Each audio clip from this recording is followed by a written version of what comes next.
की solid habits जिससे वो बिलियनर बनते हैं, ये है एकदम टूल। पकड़ लेना इस वीडियो को, सारी हैबिट्स पकड़ लो। पहली habit, they don't wait, they act. Act का मतलब क्या है?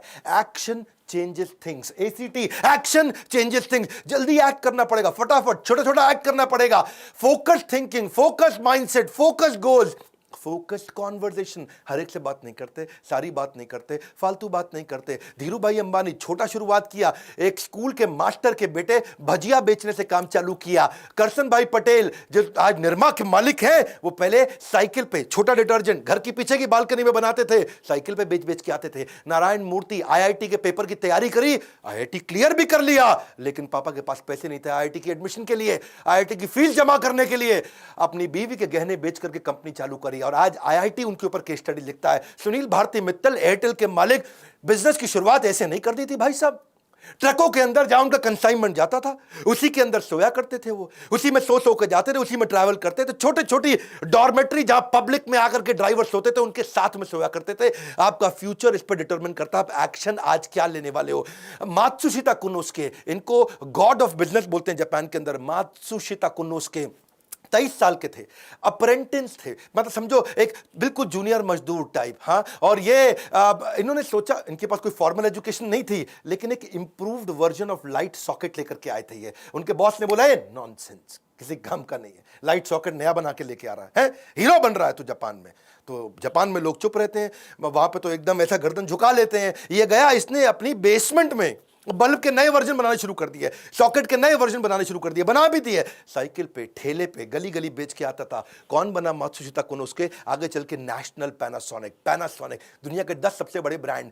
कर्नल सैंडर्स, एक्ट, एक्ट बोल रहा हूं, एक्शन ओरिएंटेड, एक्शन ओरिएंटेड। छोटी शुरुआत कर दो। कर्नल सैंडर 65 साल की उम्र में केएफसी बनाया, लेकिन 1009 बार उसकी रेसिपी को रिजेक्ट किया गया। 65 साल की उम्र में पहली बार बिजनेस शुरू किया, रिटायर नहीं हुए, रीट्राई किया।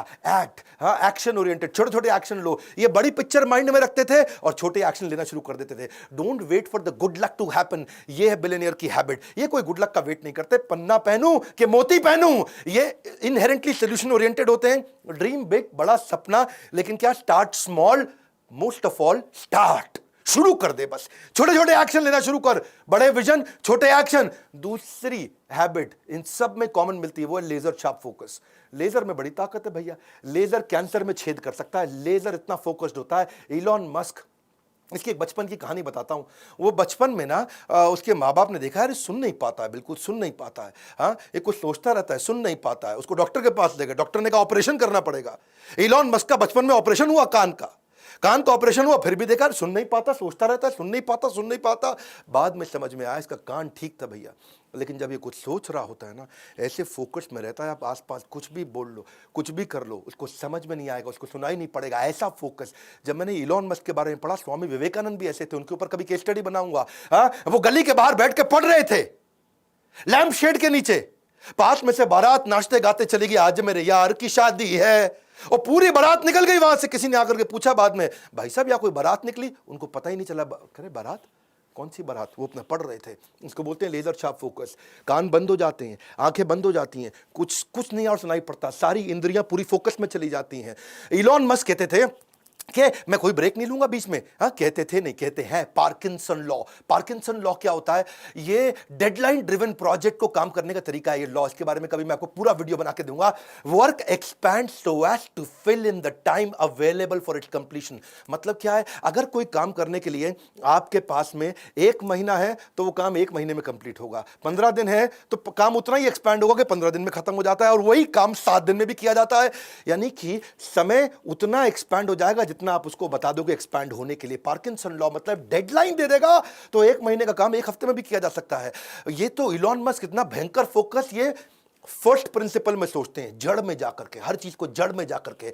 जूम इन भी करते हैं, जूम आउट भी करते हैं, डिटेल में भी जाते हैं, बड़ा भी देखते हैं, और ये हो गया इनका फोकस। अब आता है टाइम ब्लॉकिंग, ये तीसरी हैबिट। हर चीज को टाइम ब्लॉक कर दो, उसको ब्लॉक कर दो। If you don't control your schedule will control you. Billionaires की हैबिट्स बता रहा हूं, गेम चेंजर है। आज कुछ नोट्स बना लेना, तुम अपनी जिंदगी में क्या उतारने वाला है। हाँ, नॉनसेंस आदमी की तरह टाइम वेस्ट नहीं करना। मैं बता रहा हूं, मार्क जुकरबर्ग सेम कपड़े सारी जिंदगी पहनता आ रहा है, उसके पास टाइम नहीं है बिल्कुल भी। वॉरेन बफे के पास वही सूट, वही डिजाइनर, वही डिजाइन, वॉरेन बफे के ना बेसिकली एक एमसीडी प्रिंसिपल है। कौन सा प्रिंसिपल? एमसीडी। हाँ, दिल्ली का एमसीडी नहीं बता रहा तुमको, अरविंद केजरीवाल वाला। एमसीडी प्रिंसिपल क्या होता है? वो कहता है तीन चीजें बांट लो, MCD, must do, can do, don't do. यानी कि जितने भी काम आएंगे रोज के, मस्ट डू वो आज करूंगा ही करूंगा, कैन डू टाइम बचेगा तो कर लूंगा, डोंट डू ये फालतू काम है किसी और को दे दूंगा, मैं तो नहीं करूंगा। इलॉन मस्क ने स्केड्यूलिंग करनी शुरू कर दी, टाइम ब्लॉकिंग। कहता है 5 मिनट का रूल है, एक मीटिंग 5 मिनट से ज्यादा नहीं करूंगा।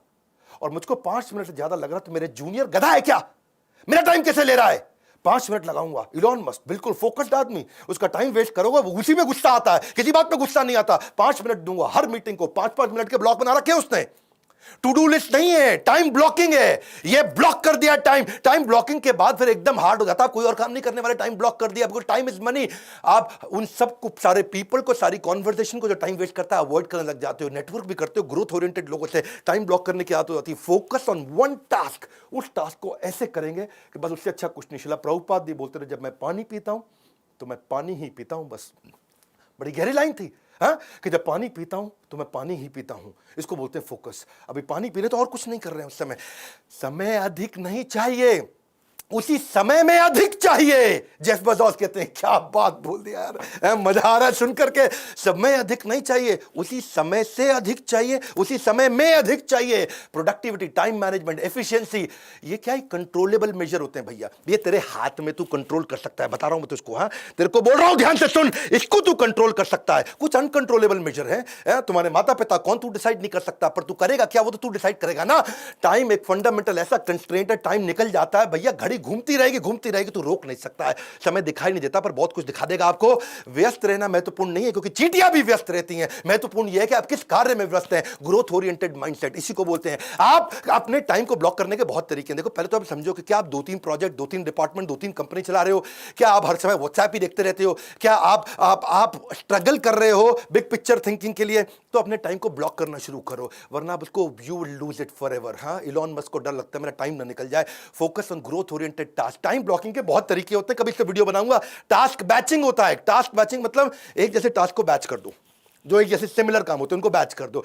एक होता है डे थीमिंग। डे थीमिंग का मतलब है मंडे के दिन थीम बना दिया है, मंडे के दिन पूरा रिव्यू करूंगा और कुछ नहीं करूंगा, ट्यूसडे के दिन पूरा ट्रेनिंग करूंगा और कुछ नहीं करूंगा, वेडनेसडे के दिन पूरा रिसर्च करूंगा, कुछ नहीं करूंगा। क्या मेरा डे का थीम बना दिया आपने? या फिर टाइम बॉक्सिंग। टाइम बॉक्सिंग मतलब बॉक्स बना दिया, भैया इतने में खत्म करना है, 5 बजे से पहले रिसर्च खत्म, 7 बजे से पहले मीटिंग खत्म। इसको बोलते हैं टाइम को अपने बॉक्स करके डब्बा बना के क्लोज कर दिया, इसके अंदर अंदर करना पड़ेगा काम। चौथी आदत क्या है इनकी? Value of money. ये वैल्यूज की वैल्यू करते हैं, पैसे की भी बहुत वैल्यू करते हैं। ऐसा नहीं अरबपति तो कुछ भी कर देंगे। नारायण मूर्ति, सुधा मूर्ति, उनका बेटा, और क्योंकि अब बड़े अमीर लोग थे, तो बेटा बोला, माँ मेरे को अपने दोस्तों को बर्थडे पार्टी देना, मैं 5 स्टार में होके आया किसी की बर्थडे पार्टी, अरे बड़ा मजा आया माँ, मेरे को भी पार्टी देने का ऐसा। सुधा मूर्ति ने बोला, बेटा कितना पैसा लगेगा? उसने बोला, माँ 50,000 रुपया लग जाएगा कम से कम। माँ बोली, बेटा इतने में तो तेरा ड्राइवर है ना, उसको अगर 20,000 रुपये दे दिया तो उसके बच्चा पड़ जाएगा पूरा अच्छे से, ये क्यों बर्बाद करता है? माँ ने उसको समझाया, एक समोसा ले ले, एक फ्रूटी ले ले, सबको खिला दे, इतने में काम चल जाएगा। वो दुखी तो बहुत हुआ माँ से, हाँ, थोड़ा माँ को कन्विंस कर लिया, ठीक है चलो समोसा फ्रूटी के साथ गुलाब जामुन भी दे दूंगा। लेकिन आज वही नारायण मूर्ति का बेटा कहता है, माँ सबसे बड़ा पाठ आपने सिखाया। उसने अपने ड्राइवर को भी 20,000 रुपये दिए जिससे उसका बेटा पढ़ सका। मुकेश अंबानी के पास 3 प्राइवेट जेट। अगली कहानी ध्यान से सुनना। ईशा अंबानी लंदन में पढ़ रही थी, वहाँ दोस्तों पे बिल्कुल ऐसा बोल पड़ी, वहाँ पे थोड़ा किसी ने उसको छेड़ा, तंग किया, बोला प्राइवेट जेट आएगा मेरा छुट्टियों में मेरे को लेने के लिए। समझ गया, अंबानी की लड़की हूँ। ये बात मुकेश अंबानी तक पहुँच गई। मुकेश को लगा यार बेटी में थोड़ा अहंकार आ रहा है, उसने जेट नहीं भेजा। उसने बोला कि जो तुमको पैसे दिए ना वहाँ जेब खर्ची के, उसी पैसे से पैसा बचा के अपनी टिकट लेके खुद आओगी। और वो पैसा बचाई जब, तो उसके बाद बिजनेस क्लास की टिकट नहीं थी, इकॉनमी का पैसा बड़ी मुश्किल से बचा, खुद लौट के आई। 1 साल तक पिता ने जेट में नहीं बैठने दिया, बोला वैल्यू सिखाएंगे तुम्हारे को। उनका बेटा था, वो भी एक दिन चौकीदार को कुछ गाली दिया, बोला अंबानी का बेटा हूँ।